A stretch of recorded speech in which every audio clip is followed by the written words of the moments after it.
Hola a todos, seguimos con la descripción de los objetos cash flow de QC Financial.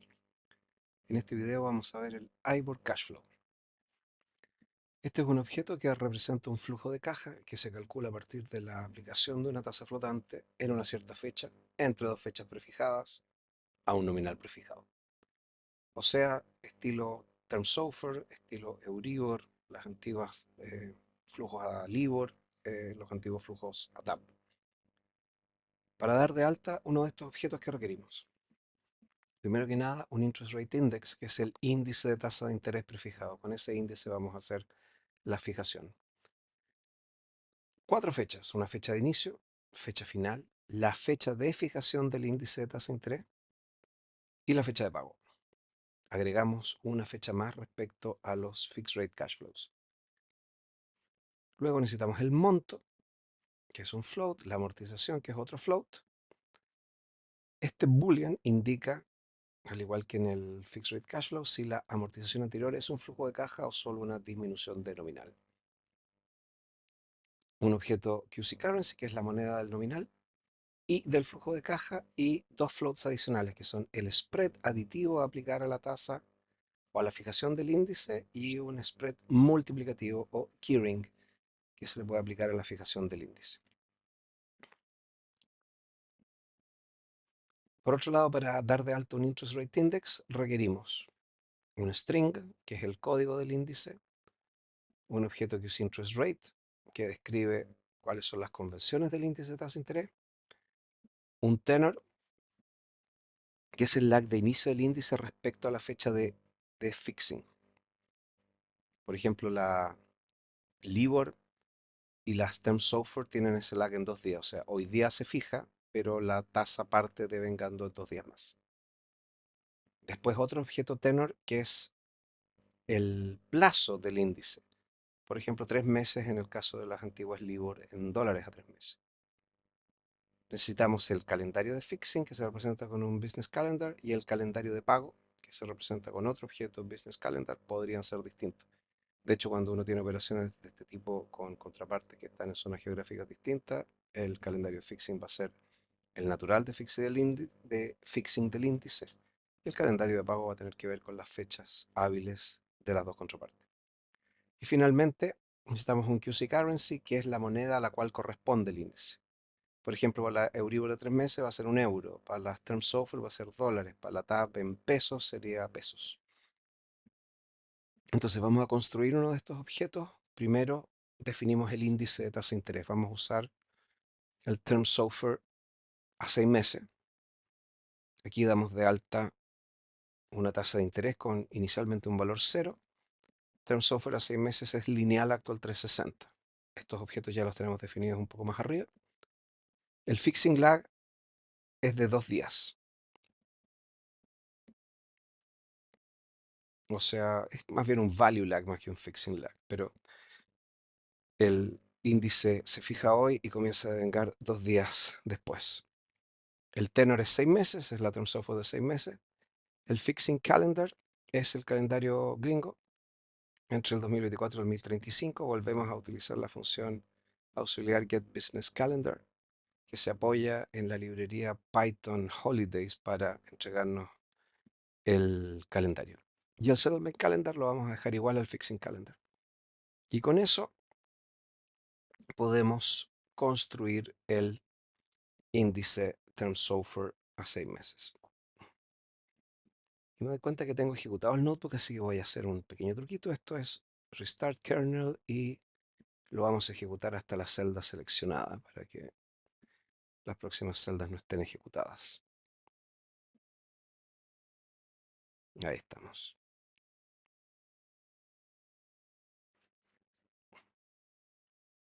Vamos a hacer otra cosa, hay un mejor. Vamos a dejar todo en 0 y ahora vamos a reejecutar hasta la celda que está seleccionada. Ok. Entonces ahí tenemos el índice term SOFR y vamos por los getters de los objetos interest rate index. Podemos obtener el código, el plazo, y la tasa de este índice con getCode, método getTenor y método getRate. Term software de 6 meses, el tenor es 6 meses y esta es la descripción de la tasa de interés. Está con valor 0 en este momento, pero es lineal actual 360. Entonces, para fijar el valor del índice en una fecha en particular, vamos a ponerle aquí un valor que es un 1% y vamos a ver cómo se nos muestra el valor. Aquí decimos getRate, getValue y vamos a ver cómo se agregó, cómo cambió el estado del índice con este valor. Y también podemos hacer una cosa que es importante. Vamos a sacar de acá por un momento, vamos a ejecutar esto. Entonces ahí tenemos la tasa del 1%. Y en una celda distinta, para tener un poquito más de orden, vamos a dar una fecha de fixing. Vamos a decir el 20 de septiembre del 2018. Y vamos a preguntarle al índice, ¿cuál es tu fecha de inicio si tu fixing fue el 20 de septiembre del 2018? ¿Y cuál es tu fecha final si tu fixing fue el 20 de septiembre del 2018? Calendario Estados Unidos. Entonces, tu fecha de inicio es el 24. Esto claramente es un viernes. 20, 21, 22, 23, 24. Ahí está el tema 2. La fecha de inicio de la Term Software 20 del 9 del 2018 es el 24. Y la fecha final va a ser el 25 de marzo del 2019. ¿Por qué estas fechas son importantes? Porque después, cuando tengamos una pata con estos tipos de flujos de caja, estas dos fechas son las que nos van a permitir calcular las tasas forward cuando queramos valorizar. Teniendo entonces el objeto índice, vamos a construir el cash flow. Ponemos fecha de inicio, fecha final, fecha de pago y fecha de fixing. Todo aquí alrededor 20 de septiembre del 2018.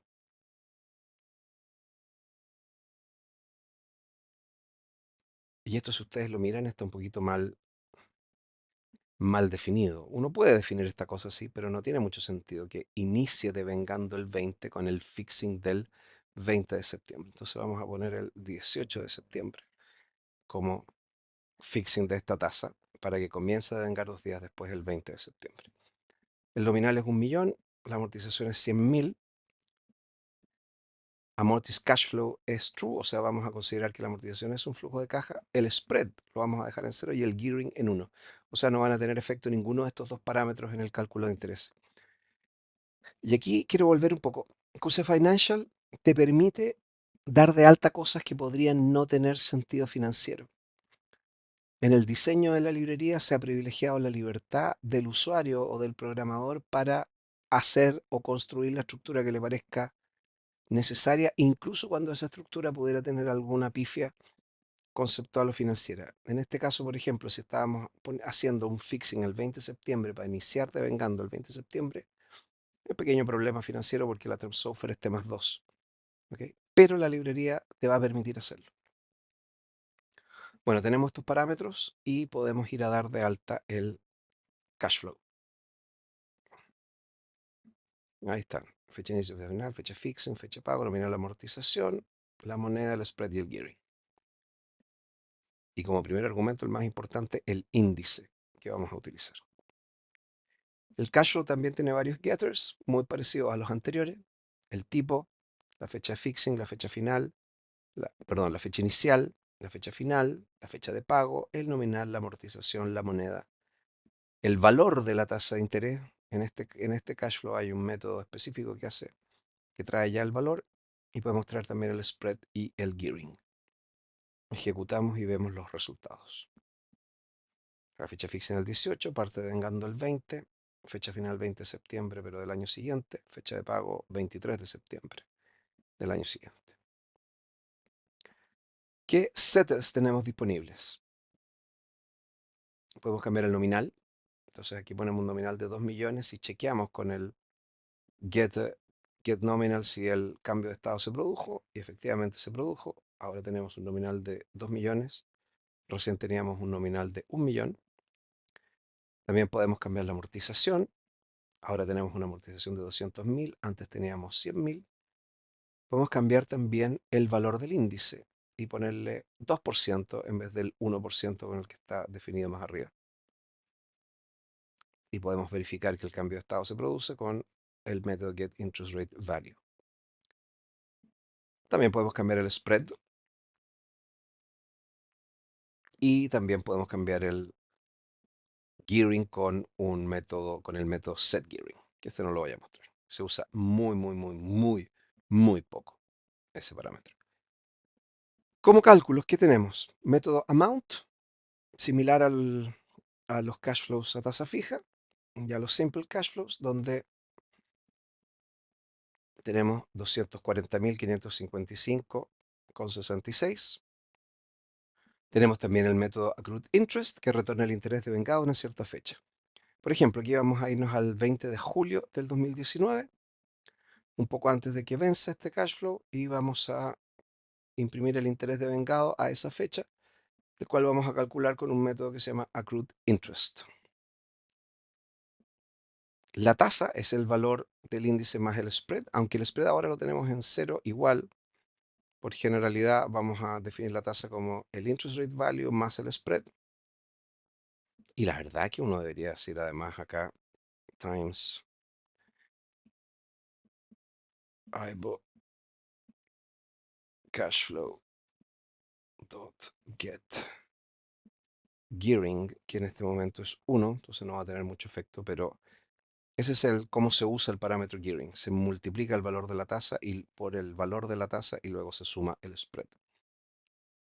Entonces aquí tenemos la tasa para calcular los intereses devengados. Tenemos que hacer los días que hay entre la fecha de devengo y la fecha de inicio, dividir por 360 y multiplicar por el nominal vigente del flujo. Entonces hacemos el cálculo. Tenemos 50.500, que es lo que calcula la librería. Check 50.500 en el caso en el check a mano que acabamos de hacer. Y finalmente, igual que para los otros cash flows, tenemos las funciones show y get column names, que nos permiten mostrar de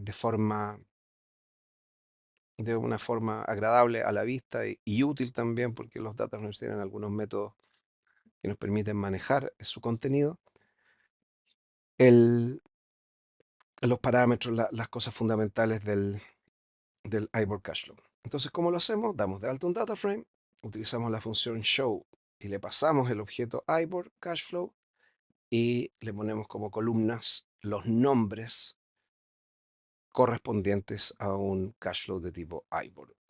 Y ese parámetro lo obtenemos con este método, con el getType. Esto es, como siempre, un diccionario de estilos y vamos a ejecutar. Y tenemos entonces el cashflow aquí a la vista. La fecha inicial, fecha final, su fecha de fixing, fecha de pago, nominal amortización, el interés, el flujo. Se considera la amortización en este caso. ¿Por qué? Porque la amortización es flujo, aquí el parámetro está en true.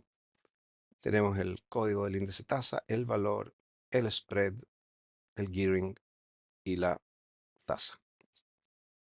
Yo recién dije el spread es 0 y no tiene efecto, pero no, el spread es 1 y sí tuvo efecto. Eso. En el próximo video vamos a ver los IBOR Multi-Currency Cash Flows, que son prácticamente lo mismo que acabamos de ver, pero con la posibilidad de pagar el flujo en una moneda distinta a la del nacional. Eso. Un abrazo.